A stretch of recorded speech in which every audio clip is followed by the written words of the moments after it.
Joshua Sanders, el lancero más grande de la historia, fue rodeado por un círculo mágico de muerte en un desierto desolado. Su mejor amigo y emperador, César von Britton, lo traicionó por miedo a su inmenso poder. De repente, Joshua abrió los ojos y se encontró en un establo sucio, viendo sus manos de niño. Había regresado al pasado, a la época en que era el hijo ilegítimo de una criada en el ducado de Agnus. 3 caballeros arrogantes se acercaron para burlarse de él y patear su dignidad. Sin embargo, Joshua ya no era el niño asustado que recordaban. Concentró un puñado de mana en su puño, utilizando una técnica que a otros les llevaría años dominar. Con un solo golpe, derribó a un soldado entrenado, dejando a los demás paralizados por el miedo. Su única misión en esta nueva vida era proteger a su madre, Lucía, del abuso de la familia Agnus. Juró que aquellos que insultaron su sangre pagarían con creces. El rumor de un niño mudo que derrotó a 3 centuriones se extendió rápidamente por la mansión. El duque Agnus, uno de los 5 maestros del imperio, decidió conocer personalmente a su hijo ilegítimo. Joshua se presentó ante su padre sin mostrar el más mínimo rastro de debilidad. El duque intentó medir el mana de Joshua, pero solo encontró un vacío oscuro y perturbador. A pesar de la anomalía, el duque permitió que Joshua viviera en el palacio principal y entrenara como caballero. Joshua sabía que debía recuperar su lanza legendaria, Lugia, para estabilizar las energías en su cuerpo. En una cueva escondida al norte del jardín, encontró el portal a un castillo destruido. En el centro del templo, encadenada a un altar, se encontraba una vara de hierro que le hablaba. «Soy un artefacto del dios demoníaco», susurró la lanza mientras Joshua la tomaba en sus manos. Con Lugia a su lado, Joshua comenzó a dominar la primera etapa del manejo de la lanza mágica. De regreso en la mansión, el capitán Chifón conspiraba para humillar a Joshua frente a invitados nobles. Babilonia, el heredero del duque, desafió a Joshua a un duelo, creyéndolo un simple mozo de cuadra. Joshua rompió su propia espada de madera y decidió luchar usando solo un palo roto. El duelo comenzó con una velocidad asombrosa, dejando a los espectadores sin aliento. Babilonia perdió el control y utilizó mana real, provocando una explosión que casi destruye el salón. Cuando el humo se disipó, Joshua estaba de pie, ileso, rodeado por un aura de poder divina. Joshua había derrotado al genio del imperio con un simple palo de madera. La duquesa Vanessa, madre de Babilonia, estalló de ira al ver a su hijo humillado por un bastardo. Ella decidió que Joshua debía ser eliminado antes de que se convirtiera en una amenaza para la sucesión. Joshua, ignorando las intrigas, se preparó para una expedición al bosque oscuro junto al duque. El bosque oscuro era el hogar de criaturas aterradoras que destrozaban cuerpos como papel. Un ogro negro, la criatura más fuerte del bosque, apareció de repente frente a la expedición. Mientras los caballeros dudaban, Joshua saltó desde una gran altura para atacar al monstruo. Usó el poder de la piedra primordial Bronto, desatando rayos que iluminaron la noche. Todos los presentes quedaron mudos al ver al ogro negro caer derrotado por un niño de 9 años. Pero el esfuerzo fue demasiado y Joshua se desmayó, cayendo en un sueño profético. Vio el ducado Agnus ardiendo en llamas y a Babilonia llorando entre las ruinas. Al despertar, el duque Agnus le informó que se dirigirían a la capital, Acadia, para ingresar a la academia. Joshua debía ocultar su identidad y usar el nombre de Ashur von Frederick. La leyenda del bastardo de Agnus apenas comenzaba a escribirse con sangre y poder. Joshua comenzó su entrenamiento diario antes de que el primer rayo de sol tocara el suelo del patio. Cada movimiento de su cuerpo seguía la perfección técnica de su vida pasada como maestro de la lanza. Una tenue aura de color púrpura comenzó a filtrarse desde sus poros, rodeando la madera ordinaria. Él sabía que para proteger a su madre, necesitaba alcanzar el nivel de círculo mucho antes de lo previsto.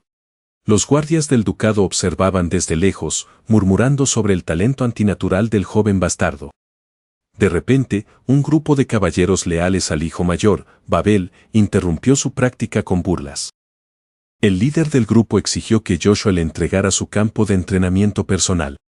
Joshua ni siquiera se dignó a mirarlos, continuando sus estocadas con una precisión aterradora.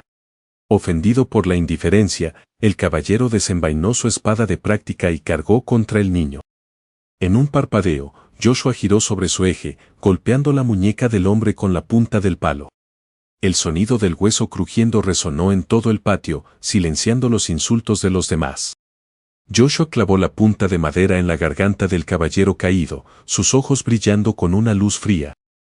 «No vuelvas a interrumpir mi tiempo», advirtió el niño con una voz que no pertenecía a un infante. Mientras tanto, en la capital del imperio, el cuarto príncipe César recibía informes sobre el fenómeno de Agnus. César, conocido por su ambición despiadada, no podía permitir que un potencial rival creciera sin control. Él decidió organizar un torneo de jóvenes talentos para atraer a la pequeña joya del duque. Días después, la invitación oficial llegó a las manos del duque Agnus, quien miró a Joshua con duda. Joshua aceptó el desafío de inmediato, sabiendo que César era la pieza clave en su futura traición. Antes de partir, Joshua se escabulló a las montañas cercanas para buscar la lanza de la verdad. Recordaba de su vida pasada que un artefacto antiguo yacía oculto en una cueva sellada por maná. Colocó su mano sobre el sello, dejando que su energía fluyera para romper el antiguo hechizo. En el centro de la cámara, una lanza negra con inscripciones rúnicas flotaba sobre un pedestal de piedra. «Al fin nos volvemos a encontrar, vieja amiga», susurró Joshua mientras la tomaba por el mango. La lanza vibró en respuesta, reconociendo el alma del guerrero que la había portado por décadas. Con su arma recuperada, el viaje hacia la capital imperial comenzó bajo el estandarte de Agnus. Al llegar a la capital, la majestuosidad de Reinhardt dejó boquiabiertos a todos los viajeros. Joshua miró los muros de la ciudad con un odio profundo que apenas lograba ocultar tras su máscara de niño. El Coliseo estaba repleto de nobles y plebeyos ansiosos por ver el torneo de los herederos. El príncipe César presidía el evento desde el palco real, observando a Joshua con una mirada depredadora. El primer oponente de Joshua fue un joven prodigio de la espada, conocido por su velocidad extrema. El público se rió al ver a un niño de 9 años sosteniendo una lanza que parecía demasiado grande para él. Joshua cerró los ojos, sintonizando su pulso con el espíritu de la lanza negra. En cuanto sonó la campana, el espadachín se convirtió en un borrón de acero que cargó hacia Joshua. Con un movimiento casi invisible, Joshua desvió todas las estocadas usando solo el mástil del arma. La multitud quedó en silencio absoluto mientras el niño dominaba el combate sin retroceder un solo paso. Joshua lanzó una estocada que detuvo el tiempo, la punta de la lanza rozando el pecho de su rival. El joven prodigio soltó sus armas y cayó de rodillas, abrumado por la presión asesina que emanaba de Joshua. «El ganador es Joshua Agnus», anunció el heraldo, mientras el nombre resonaba en toda la capital. Desde su palco, el príncipe César aplaudió lentamente, sus ojos brillando con un deseo oscuro de posesión. Esa misma noche, César invitó a Joshua a una cena privada en los jardines prohibidos del palacio. Joshua caminó por los senderos iluminados por luciérnagas mágicas, sintiendo múltiples presencias ocultas. César esperaba sentado frente a una mesa llena de manjares, pero sus manos descansaban sobre una daga. «Joshua, tienes dos opciones, servirme como mi mano derecha o desaparecer antes de que amanezca», sentenció el príncipe. Joshua soltó una carcajada gélida que hizo que los asesinos ocultos en los árboles temblaran. «Un príncipe que no puede ver la diferencia entre un perro y un león no merece mi tiempo», respondió Joshua. César golpeó la mesa, dando la señal para que los asesinos de la sombra atacaran al unísono. Joshua invocó su lanza desde el espacio dimensional, liberando una onda expansiva de maná rojo magma. La batalla en los jardines se convirtió en una carnicería donde la técnica del lancero superaba cualquier número. César retrocedió, dándose cuenta de que había subestimado gravemente el poder del bastardo de Agnus. Sin embargo, una presencia mucho más poderosa emergió de las sombras del palacio principal. Era el maestro de las sombras del emperador, un guerrero que Joshua no esperaba enfrentar tan pronto. Con su maná agotándose y un maestro frente a él, Joshua apretó su lanza mientras el suelo comenzaba a temblar. ¿Podrá Joshua sobrevivir a la emboscada real o su camino de venganza terminará antes de empezar? El aire en la capital de Reinhardt se volvió pesado cuando Joshua Sanders entró por las puertas principales. Los guardias reales cruzaron sus lanzas al ver la silueta del joven que desafiaba la autoridad del emperador. Joshua simplemente sonrió mientras su lanza Lugia comenzaba a emitir un zumbido de advertencia. Con un solo movimiento circular de su arma, una onda de choque barrió a los soldados como si fueran hojas secas. El joven caminó hacia el centro de la plaza donde los maestros de la espada lo esperaban con impaciencia. El duque Agnus observaba desde el balcón superior con una mezcla de orgullo y profundo terror en sus ojos. En el centro de la arena, Joshua extrajo 3 fragmentos de piedras primordiales que brillaban con una luz ancestral.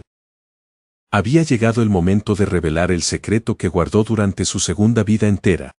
Los maestros enemigos se lanzaron al ataque al unísono, creando estelas de fuego y acero en el aire. Joshua bloqueó el primer impacto con tal fuerza que el suelo bajo sus pies se agrietó en pedazos. Su lanza no solo era una herramienta de guerra, sino una extensión directa de su voluntad divina. Los espectadores no podían creer que un adolescente estuviera dominando a los guerreros más veteranos del reino. Las piedras primordiales comenzaron a orbitar alrededor de Joshua, formando una barrera de energía absoluta. Uno de los maestros intentó atravesar la defensa, pero su espada se desintegró al contacto con el aura. Joshua recordó el frío acero del emperador atravesando su espalda en su vida anterior. Ese recuerdo fue la chispa que encendió el verdadero potencial de su mana acumulado. La lanza Lugia se transformó, adoptando una forma de cristal puro que reflejaba todas las estrellas.